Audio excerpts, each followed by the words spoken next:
What's going on, guys? Welcome back to another video. And this is not the happiest news video in the world, I'm not gonna lie. So let's start hopping into it. Holy crap, some messed up shit has happened over the Halloween weekend. So getting into the first story, and this comes from WLOX.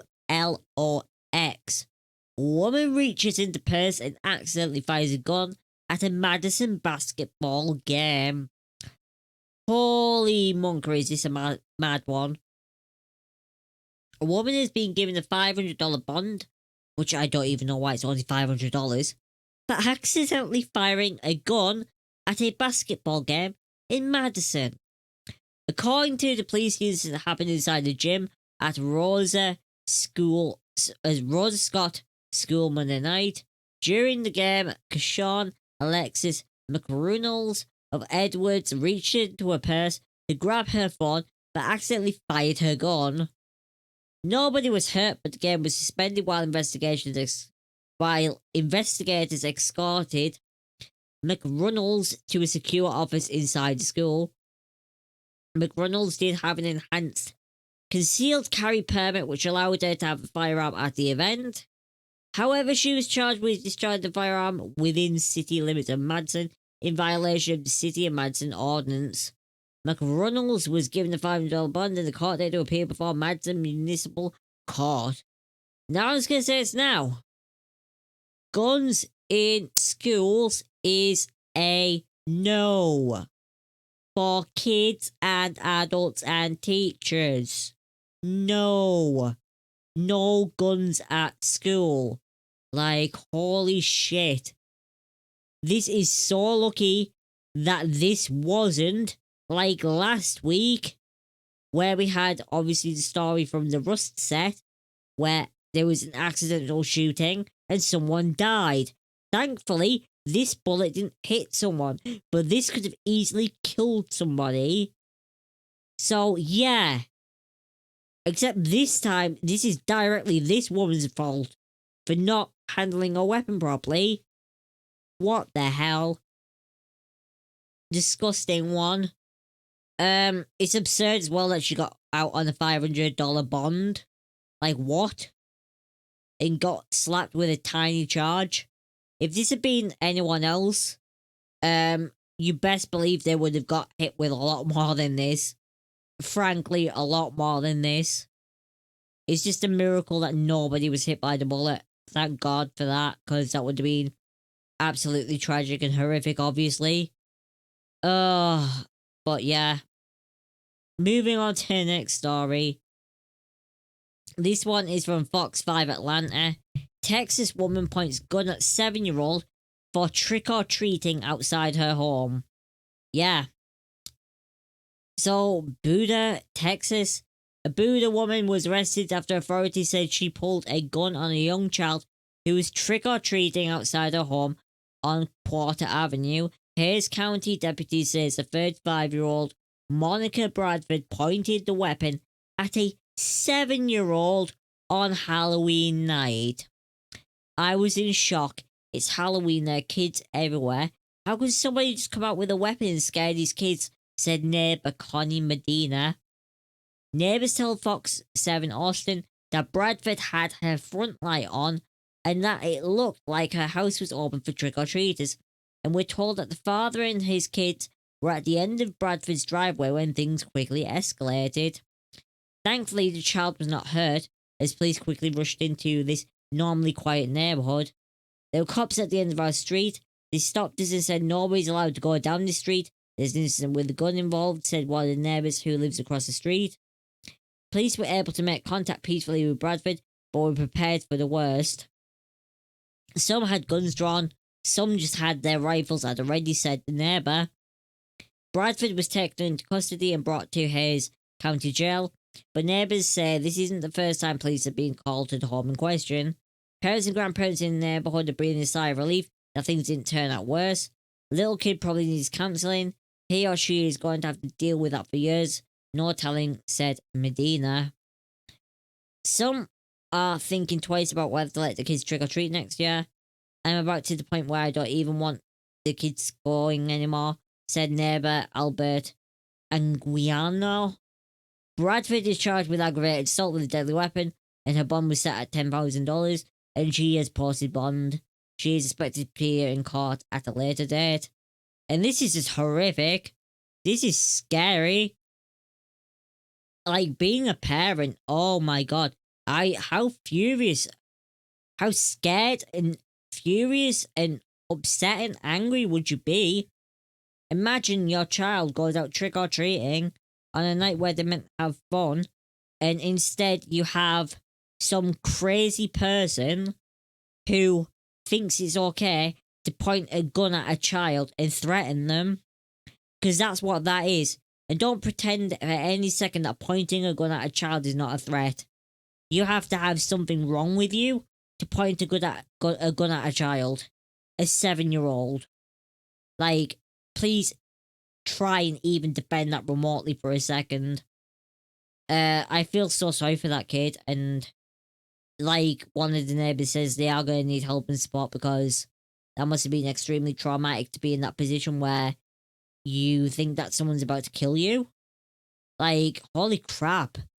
Even as an adult, that's terrifying. Can you imagine as a child that young to have someone threatening to kill you, pointing a gun at your head? Like, god, that's terrifying. That's absolutely terrifying.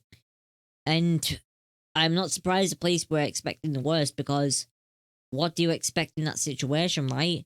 Someone's got a gun pointed at a child and is threatening them. Holy crap. But we've got more stories, and they don't get any better from here. So we're moving on to WBRZ. Sheriff's deputy is arrested and has allegedly murdered his wife and child on Halloween. This happened in Monroe. A deputy at the Wichita Correctional Center was released from his job after being arrested for allegedly killing his wife and child. KNOE reported that Wichita Parish Sheriff's deputies arrested Blake Bardwell around 1:35 p.m. Sunday at a home on Old Sterlington Road. Deputies found 2 victims, Bardwell's wife and his child, dead at the scene, and took Bardwell into custody. He was booked on 2 counts of second-degree murder.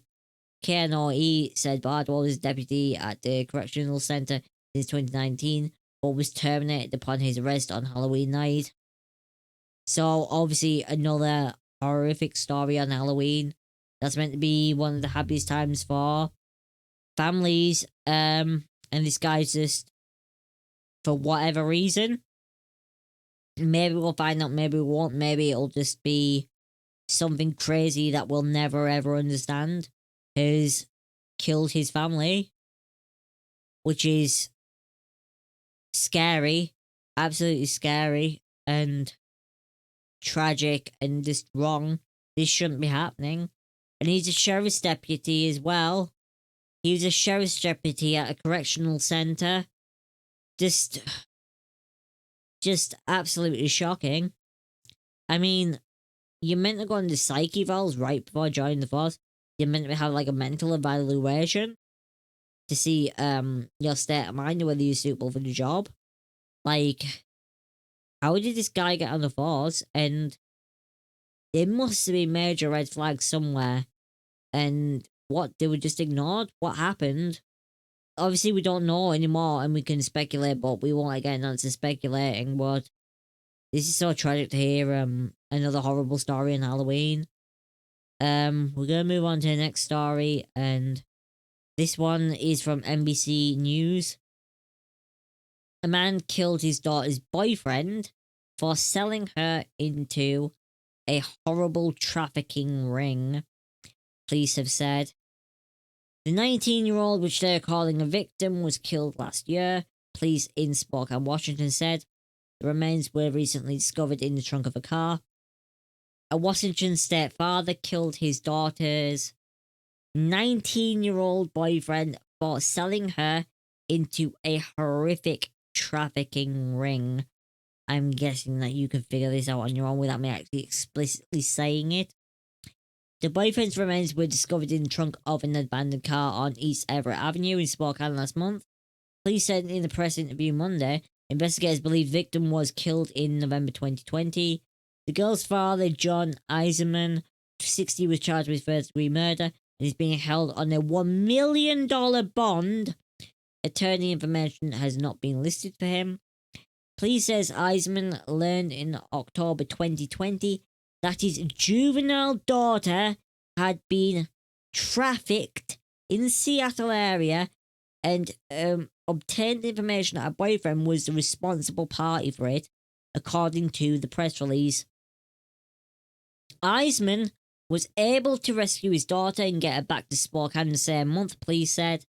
When the father learned that his daughter's boyfriend was going to be at a location in Airway Heights, Eisman drove there and waited for the 19-year-old to arrive.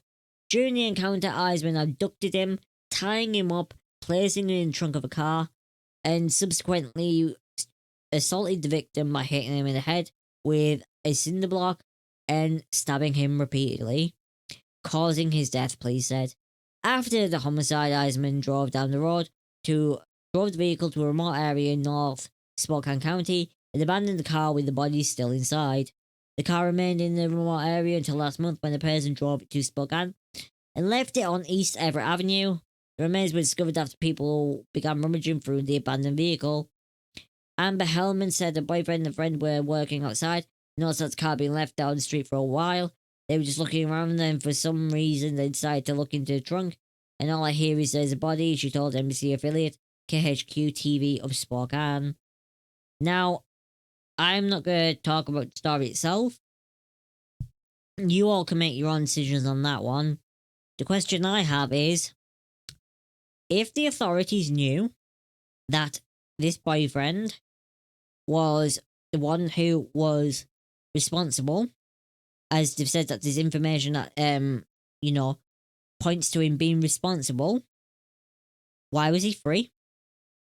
If the daughter was saved, and she said, this is the guy, and yep, this is what happened, and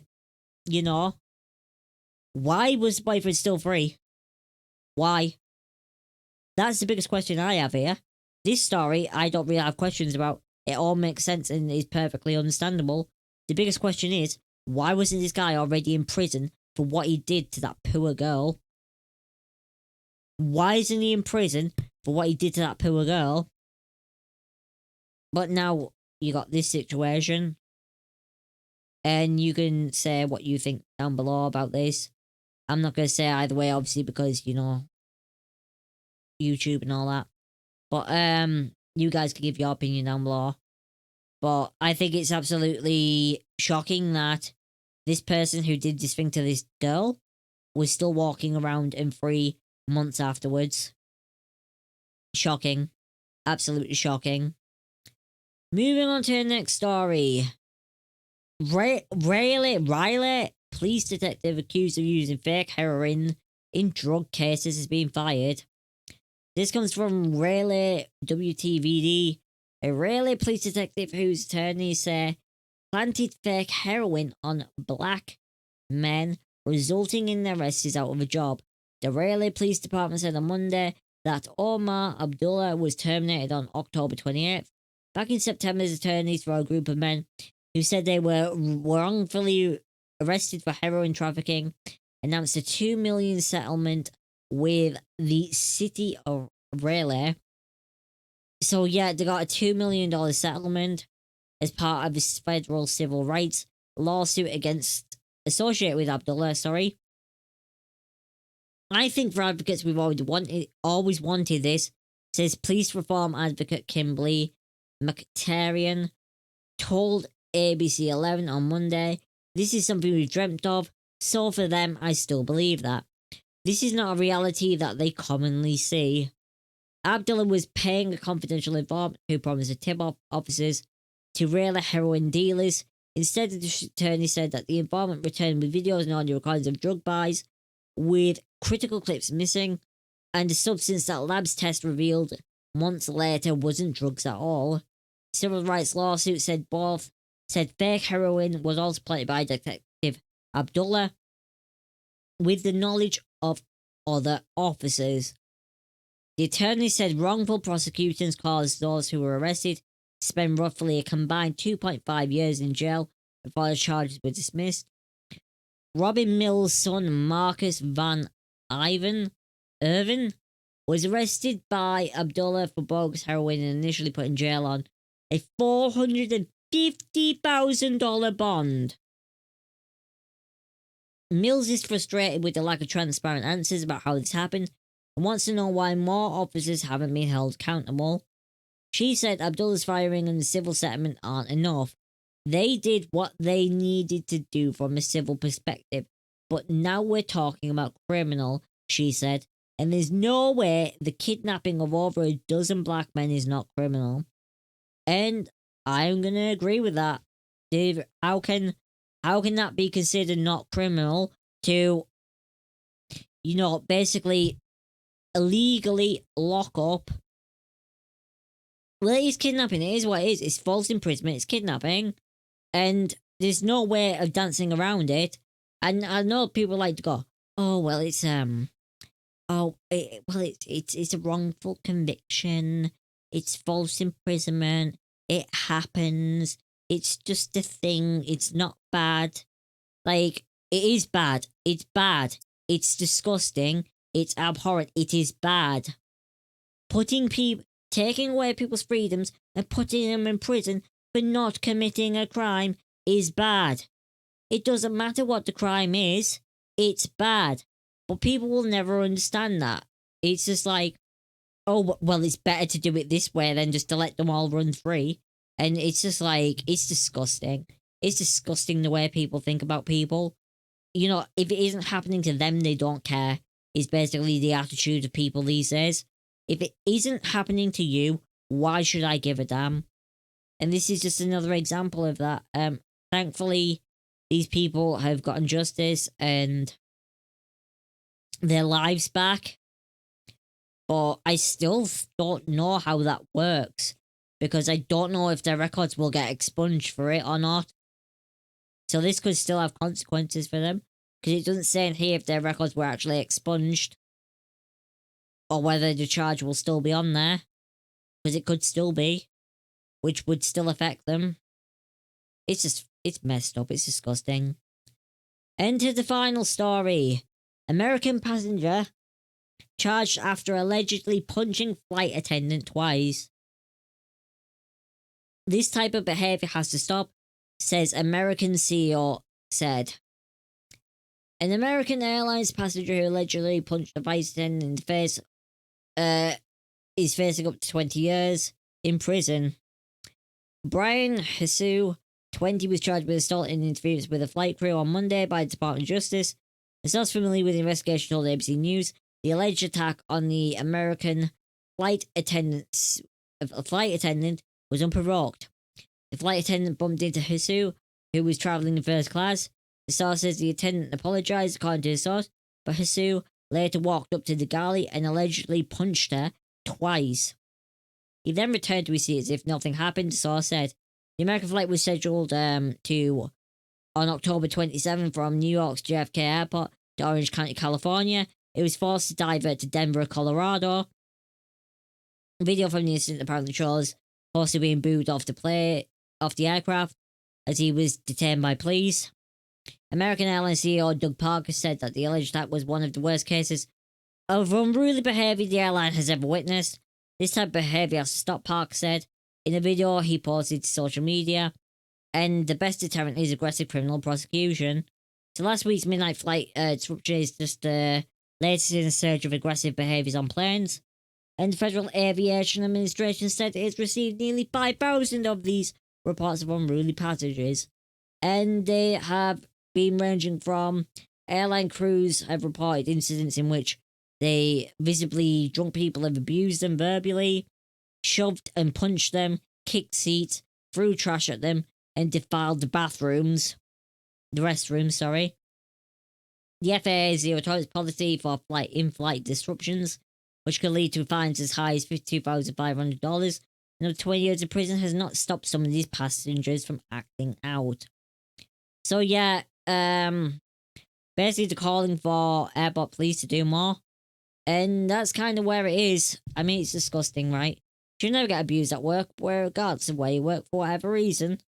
It's just not acceptable.